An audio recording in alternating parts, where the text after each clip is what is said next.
एहसास थोड़ा तो जगाए अपने दिलों में हम सिंदूरी गानों वाला सूरज जो करे ठिठोली क्या नाम है अपना जहां में खड़े हैं कहाँ पे हम शर्मीले खेतों को ढकने चूनर पीली पीली घूंघट में रंग पतझट में रंग।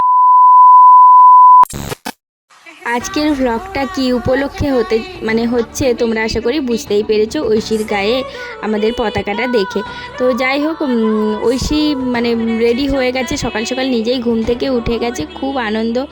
স্কুলে যাবে, ও এর আগের বছর যেতে পারেনি স্কুলে।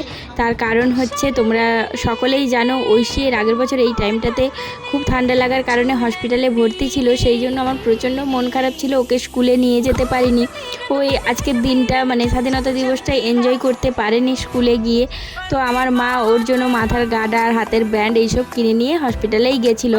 সেই গার্ডারগুলো ছিল, যত্ন করে রেখে দিয়েছিলাম। ওর দুটো ঝুঁটি বেঁধে দিয়েছি আর 3 কালারের টিপও পরিয়ে দিয়েছি। ও এত ছটপট করছে তোমাদেরকে দেখাতেই পারছি না।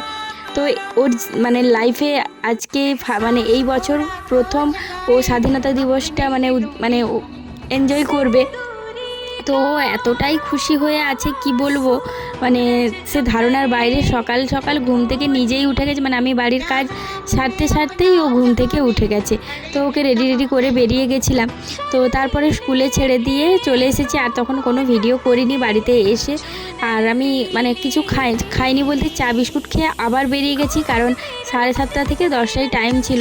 এখানে রাস্তায় যেতে যেতে দেখো ভারত মাতার একটা মূর্তি করেছে, এত সুন্দর লাগছে দেখতে। যখন ওকে ছেড়ে দিয়ে যাচ্ছিলাম তখন ওদের ঘরের ভেতরে ছিল, এখন রাস্তায় বের করেছে, পুজো হবে।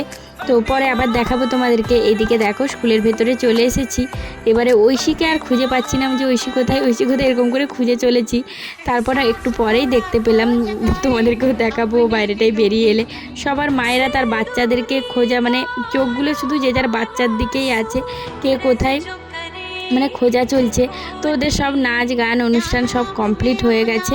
তো সব থেকে একটা জিনিস খারাপ হয়েছে, ওদেরকে নেওয়ার পরে দেখো ঐশী ওখানে দাঁড়িয়ে আছে, তোমরা আশা করি দেখতে পাচ্ছ হয়তো। তো যাই হোক, দেখছি একটা করে ওদেরকে চকলেট দিয়েছে, আর কিচ্ছু না। এতক্ষণ বাচ্চাগুলো ছিল 3 ঘন্টা ধরে, ওদেরকে না একটু জল খেতে দিয়েছে। আমরা বাড়ি থেকে টিফিন পাঠিয়েছি, সেই টিফিনও খেতে দেয়নি আর জলও খেতে দেয়নি একবারের জন্য। তো প্রত্যেকটা বাচ্চার কি দেখবে, যখন আমরা আনতে গেছি সব দুর্বল হয়ে গেছে, নেতিয়ে যাচ্ছে, আর পারছে না। আর আজকে আমার টোটোটাও আসবে না বলেই দিয়েছে, ছেড়ে দিয়ে যাচ্ছে, আমি কাউকেই আনতে যাব না। ও ছুটি নিয়েছে, তাহলে ওকে নিয়ে আবার হেঁটে হেঁটে যেতে হবে, এটা আর একটা বড় সমস্যা।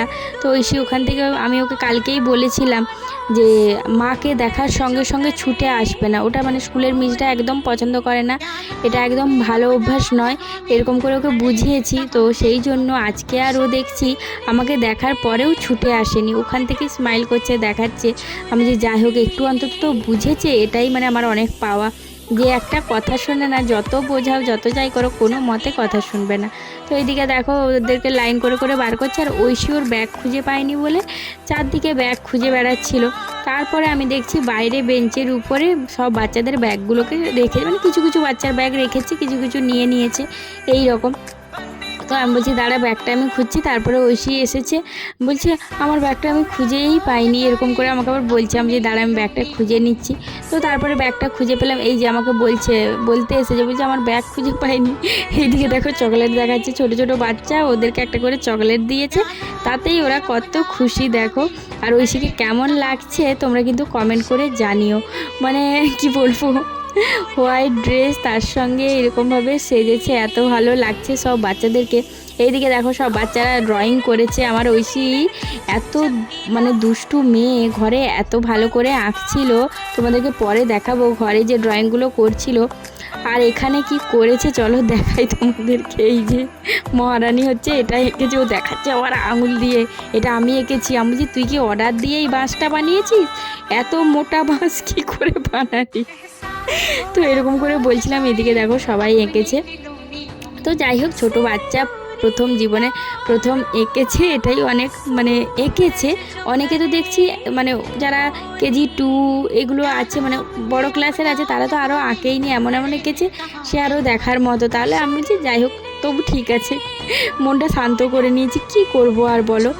তো যাই হোক এই যে থার্ড হয়েছে, থার্ড ফার্স্ট সেকেন্ড থার্ড, আমি যে তুই একটা থার্ড ক্লাস সেই জন্য তুই থার্ড হয়েছিস, ওকে এবার রাগাচ্ছিলাম।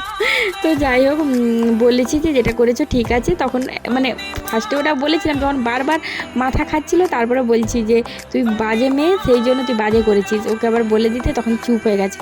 এদিকে দেখো ঐশীর একটা ফ্রেন্ড এঁকেছে, তো ওর নাম হচ্ছে স্কন্দন। ওর মায়ের সঙ্গে আমার খুব ভালো একটা বন্ধুত্ব সম্পর্ক হয়েছে, মানে সত্যি মানে যাওয়া, আমি যখন ঘর থেকে বেরোই ও ফোন করে কখন বেরোচ্ছ, বা বাড়িতে থাকলেও মানে খবর নেয় কি করছো কি না, এই সব টুকটাক গল্প হয়, অন্য কিছু নয়। যে কার বাচ্চা কত বেশি পড়ছে, পারছে না পারছে ওরকম কোনো কথা নেই আমাদের, নর্মালি কথা হয়। ফোন করলে অনেকক্ষণই কথা হয়, কিন্তু নর্মাল কথা হয় আমাদের। তো যাই হোক এখন ঐশীকে নিয়ে বেরিয়ে যাচ্ছি বাড়ির দিকে। ওরা ভেবেছে আমরা চলে গেছি, সেই ভেবে ওরা বেরিয়ে চলে গেছে, মানে ওর ফ্রেন্ডের মা। তো সেই জন্য আর লাস্টে দেখা হয়নি। তো যাই হোক कदम वाला जिंदगी है गायदा जिंदगी है काम के फायदा कदम कदम वाला जिंदगी है गायदा जिंदगी है काम के फायदा এইখানে দেখো ঐশীর বাবা খাবার অর্ডার দিয়েছিল, মানে কচুরি আর ঘুগনি। তো আমি তো খাচ্ছি না এখন, বাইরের খাবারও খাবো না। একদিন দিয়েছিল দই বড়া, তো সেটা খেয়েছিলাম। নিরামিষ দোকান ছিল বলে এটার তো কোনো গ্যারেন্টি নেই, তো আমি খাইনি। ঐশীর জন্য রেখেছি 3টে। তো যাই হোক ওগুলো খাওয়ার পরে ঐশীর পেট, একে তো স্কুলে জল খায়নি, খাবার খায়নি, সেই জন্য অসুবিধা। তারপরে এইদিকে দেখো আজকে নর্মাল রান্না হয়েছে, ডিম সেদ্ধ দিয়ে আলু মাখা, মানে সেদ্ধ ডাল, এই সব হয়েছে। তো লাউ চিংড়ি হয়েছিল কালকে, সেটা ছিল। ওর বাবা আবার চিংড়িগুলো বেছে বেছে ঐশীকে দিচ্ছে। ঐশী 2 গাল ভাত খাওয়ার পরে সেই অক্কা টক্কা তুলে একাকার কাণ্ড, কোনো মতেই ভাত খাবে না। তো একটু মাছের টক দিয়েছি, ও টকটা খেতে পছন্দ করে, তো একটুও খাবার খেলো না। ওকে আবার মানে সব খাবার টাবার ওর ঢাকা দিয়ে রেখেছি, যদি পরে খায় তো খাবে। ডিমের পোচ করে দিয়েছি, তারপরেও একটুও খায়নি। এদিকে দেখো আমি আবার খেতে বসেছি, উচ্ছে সেদ্ধ করেছিলাম, বাঁধাকপির তরকারি কালকে রাত্রে করেছিলাম সেটা ছিল, আর টকটাও কালকের ছিল। তো আর কিছু মানে বানাইনি আজকে, শুধু ভাত আর উচ্ছে সেদ্ধটা করেছি। এদিকে দেখো আইসক্রিম খাচ্ছি এখন, মানে বিকেলবেলায়। তারপরে এদিকে আমার বর ওই যে খাবার অর্ডার দিয়েছিল তার সঙ্গেই মানে কিমা অর্ডার দিয়েছিল, তো চিকেন কিমা মানে রাখা ছিল, সেটা মানে বরফটা কাটার পরে এদিকে আমি এখন রান্না বসাচ্ছি, ঘুগনি করব। তো আমার বর বলছে তুই লোক দিবি না? তো আমি বলছি হ্যাঁ লোক দেবো বলেই তো তোমাকে বলেছি, তুমি অর্ডার দাও, বানিয়ে দেবো, খাবে। তো মটর ভিজিয়ে দিয়েছিলাম, ওই জন্য জানি মানে ঘুগনি করব, নর্মাল ঘুগনি। কিন্তু ও বলছি ও মানে এই চিকেন পকোড়া খাবো এই সেই বলছিল, তো আমি বললাম একটু কিমা অর্ডার দাও, তাহলে ঘুগনি দিয়ে করে দিচ্ছি, আরও ঘুগনি করব, চিকেন পকোড়া করব। তো আমার জন্য আলাদা করে মটরটা সেদ্ধ রেখে দিয়েছি, যেহেতু নিরামিষ প্রেশার কুকারে সেদ্ধ করেছি। আর এইদিকে দেখো চিকেন কিমাটা কষে নিচ্ছি। তো তারপরে মানে মটরটা দেবো, এটা ভালো করে কষানো হয়ে গেলে এইটা বানানোর পর আমার বরকে দিয়েছি, যে এটা তো খেতে ভালো হয়েছে, দারুণ চিকেনটা ফ্রেশ আছে। কারণ এইভাবে না অর্ডার দিয়ে কোনো দিন মানে চিকেন এনে রান্না করিনি, তাই আমার তো দেখেই কেমন লাগছিলো। আমি তো হাত দিয়ে মাখাইনি, নুন লেবু এই যে মাখাচ্ছিলাম, তো সেটা আমি আবার চামচে করে মাখিয়েছি, আমাকে কেমন দেখে লাগছে, এমন পেস্ট করে দিয়েছে। তো আমার মানে ঐশীর ঠাম্মি তো আবার বলছে না দেখেই কেমন আষ্টানি লাগছে। বলছি দাঁড়াও রান্না করা হোক, তারপরে দেখা যাবে কেমন হয়। তো আমার বরকে বলছে আর কোনো দিন এরকম অর্ডার দিও না, দোকান থেকে কিনে নিয়ে আসবো তাও ভালো। বলছে না রে এগুলো ফ্রেশ হয়, কিচ্ছু অসুবিধা নেই, প্যাকেটে করে এইভাবে টাইট করে রেখেছে বলে এরকম দেখতে লাগছে। তো যাই হোক এদিকে বানাচ্ছি, আর তারপরে আর কোনো ভিডিও করা হয়নি আমার। তো আজকের ভিডিওটা তোমাদের কেমন লাগলো কমেন্টে জানিও। তো ঐশীকে কেমন লেগেছে কমেন্ট করো। টাটা।